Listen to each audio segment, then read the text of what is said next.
جو اصول ہیں یا اس کے بارے میں جتنے احکام ہیں وہ نبی کریم صلی اللہ علیہ وسلم اور صحابہ کرام کو بنیاد بنا کر حاصل کیے گئے ہیں کہ رحمت کونین صلی اللہ علیہ وسلم جب کسی کو اسلام میں داخل کرتے تھے تو اس سے باقاعدہ بیعت لیتے تھے. کبھی ہاتھ میں ہاتھ لے لیتے تھے سرکار، کبھی اپنی چادر مبارکہ پکڑوا لیتے تھے اور کچھ الفاظ آپ کہتے اور وہ اس کو دہراتے تھے. گویا کہ نبی کریم صلی اللہ علیہ وسلم انہیں اسلام میں داخل کرنے سے پہلے چند چیزوں کا ان سے وعدہ لیا کرتے تھے، وہ وعدہ کرتے تھے تو اسلام میں داخل ہو جاتے تھے. اس کے اور کلمہ وغیرہ پڑھ کے سے داخل ہو گئے. اس کے بعد وہ نبی کریم صلی اللہ علیہ وسلم کی اطاعت اور فرما برداری میں زندگی گزارتے اور سرکار ان کی روحانی تربیت فرمایا کرتے تھے. تو یہ تو تھی سرکار نے جو بیعت فرمائی، یہ بیعت اسلام تھی. اس کے بعد جو آگے سلسلہ چلتا رہا وہ بیعت ارادت ہوتی ہے.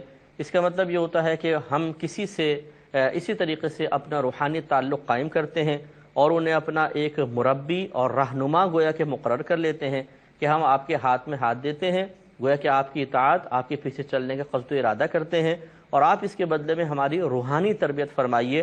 اور اللہ تعالیٰ کی راہ میں جتنی رکاوٹیں آتی ہیں کہ ہم ان رکاوٹوں کی وجہ سے بارگاہ الہی میں درجہ قرب حاصل نہیں کر پاتے، ان رکاوٹوں کو عبور کرنے کے سلسلے میں اور دور کرنے کے سلسلے میں آپ ہماری رہنمائی فرمائیں. تو اور پھر وہ ہم سے اس کے بدلے میں کچھ وعدے لیتے ہیں کہ آپ کو ایسا کرنا ہوگا، ایسا نہیں کرنا ہوگا. انسان وعدہ کر لیتا ہے اور انہیں اپنا روحانی ایک سمجھ لیجئے کہ مربی یا قائد یا لیڈر مقرر کر لیتا ہے. اس کو پھر پیر کہہ دیا جاتا ہے اور یہ مرید کہلاتے ہیں.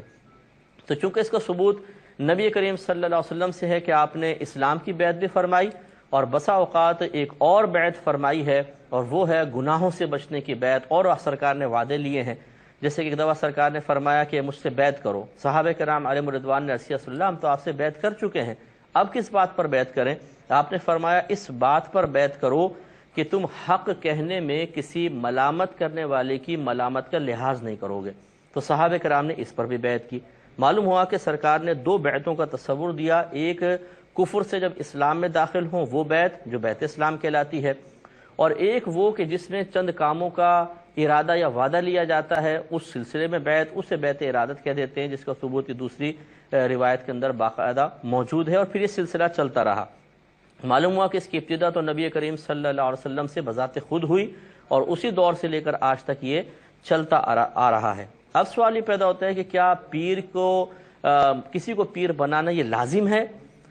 تو یہ لازم بمانے فرض یا واجب تو نہیں ہے، لیکن چونکہ ہمارے تقریباً 1500 سال کے اکابرین جو بڑے بڑے مقامات پر فائز ہوئے اور جن کی بزرگی مسلمہ ہے، جیسے شیخ عبد القادر جیلانی رضی اللہ تعالیٰ عنہ، معین الدین چشتی اجمیری رضی اللہ تعالیٰ عنہ، شیخ شہاب الدین سہروردی ہیں اور حضرت بہاؤالدین نقشبند رضی اللہ تعالیٰ عنہ، یہ بڑے بڑے نام ہیں بزرگوں کے.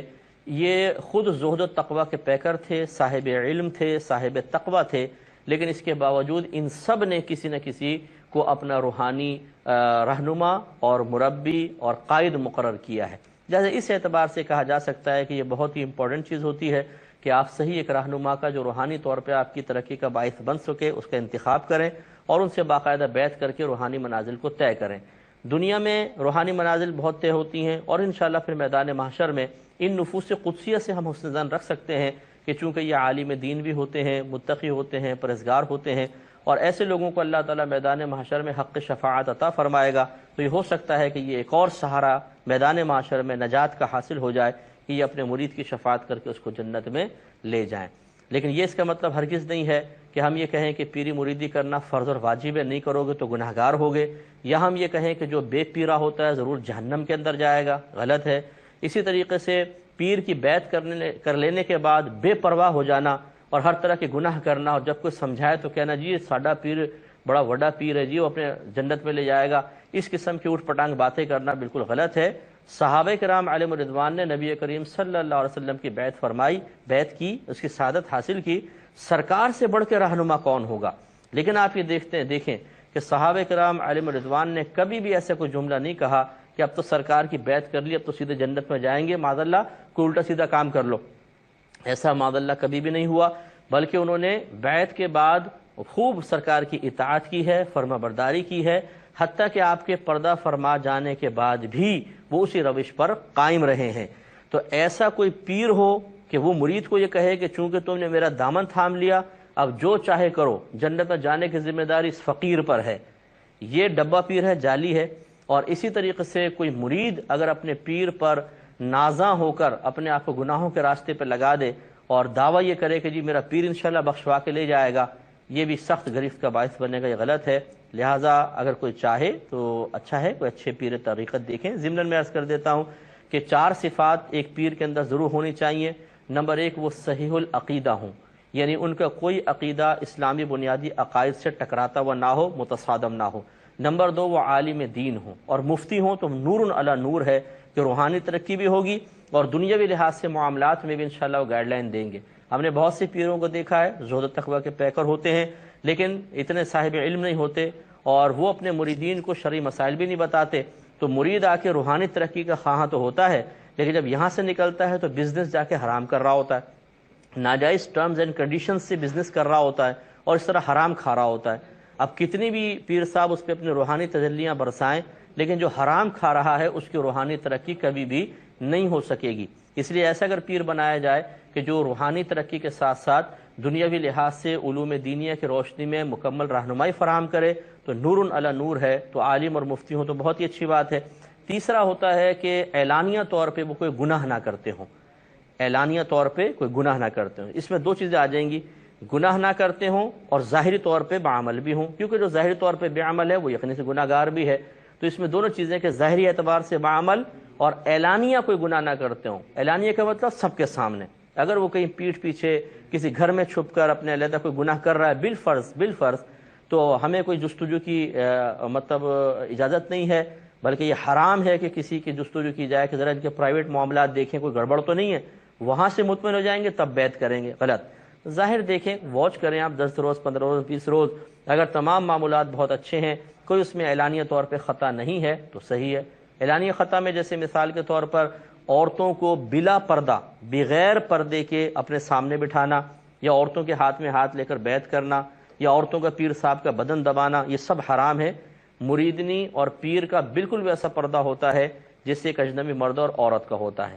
اسی طرح کا پیر صاحب گالیاں بک رہے ہیں گندی گندی سب کے سامنے اعلانیہ طور پر، تصاویر بڑی بڑی لگا رکھی ہیں، اور اسی طریقے سے چرس پیتا ہے کوئی پیر، یا نماز نہیں پڑھتا ہے اور کہتا یہ ہے مریدین کو کہ ہم روحانی نماز پڑھتے ہیں، ہم تمہارے سامنے بیٹھے ہوتے ہیں لیکن آنکھیں بند کرتے ہیں تو ہم مکے میں پہنچ کے نماز ادا کرتے ہیں۔ یہ تمام چیزیں جو ہیں یہ غلط ہیں۔ اس طرح کا پیر یقیناً قابل بیعت نہیں ہے۔ کوئی ناراض بھی نہ ہو، بہت سے لوگ اس طرح کے کچھ پیر حضرات سے وابستہ ہوتے ہیں، جب ہم ایسی تو کوئی بات کہتے ہیں تو وہ ہم پہ ناراض ہونے لگ جاتے ہیں، غصہ ہوتے ہیں، کبھی اظہار بھی کر دیتے ہیں، کبھی ہمارے سامنے نہیں کرتے، دوسروں کے سامنے کرتے ہیں۔ تو میرے پیارے بھائی، کوئی ہمارا دوست نہیں ہے، کوئی ہمارا دشمن نہیں ہے، ہم ایک بات اگر کہہ رہے ہیں تو شریعت کے دائرے میں رہ کر کر رہے ہیں۔ ہاں، اگر ہم شرعی لحاظ سے غلط بات کر رہے ہیں تو آپ اپنے اندر اتنی اخلاقی جرأت پیدا کریں کہ آپ ہمارے پاس آئیے اور ہمیں سمجھائیے کہ جی آپ نے جو بات کہی یہ غلط ہے، اس کا ثبوت یہ رہا قرآن و حدیث سے۔ لیکن اگر آپ قرآن و حدیث سے ثبوت لانے میں ناکام ہیں اور پھر آپ یہ سمجھیں کہ جو قرآن و حدیث کی بات کر رہا ہے وہ خاموش ہو جائے اور ہم اپنے نفسانی تقاضوں کے تحت جو رسومات رائج کریں وہ رائج ہو جائیں اور ان کو غلط بھی نہ کہا جائے، تو آئی ایم ویری سوری کہ ایسا نہیں ہو سکتا ہے۔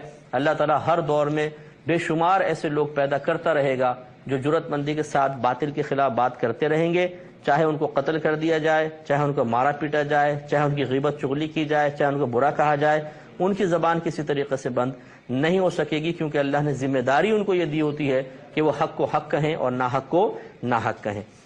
تو اس قسم کے پیر کی بیعت نہیں۔ چوتھا یہ کہ ان کا جو شجرہ شریف ہے وہ متصل ہو۔ یہ شجرہ ویسے درخت کو کہتے ہیں، ہوا یہ ہے کہ نبی کریم صلی اللہ علیہ وسلم نے جیسے کسی کو بیعت فرمائی، پھر اپنے صحابہ میں اشارتاً سرکار نے خلفاء مقرر کیے، انہوں نے آگے خلیفہ بنایا، انہوں نے آگے اس طرح طریقت کے سلسلہ چلتا رہا حتیٰ کہ ان پیر صاحب تک پہنچا۔ تو جو ان پیر صاحب کے پیر تھے، پھر ان کے پیر تھے، ان کے پیر تھے، یہ سلسلہ چلتے چلتے رحمت کونین صلی اللہ علیہ وسلم تک پہنچے، درمیان سے کوئی غائب نہ ہو۔ لیکن یہ ہر ایک نہیں پہچان سکتا ہے، تو وہی پہچان سکتے ہیں جن کو ان بزرگوں کی معرفت حاصل ہو۔ تو کم از کم پہلی 3 چیزیں ضرور چیک کی جائیں۔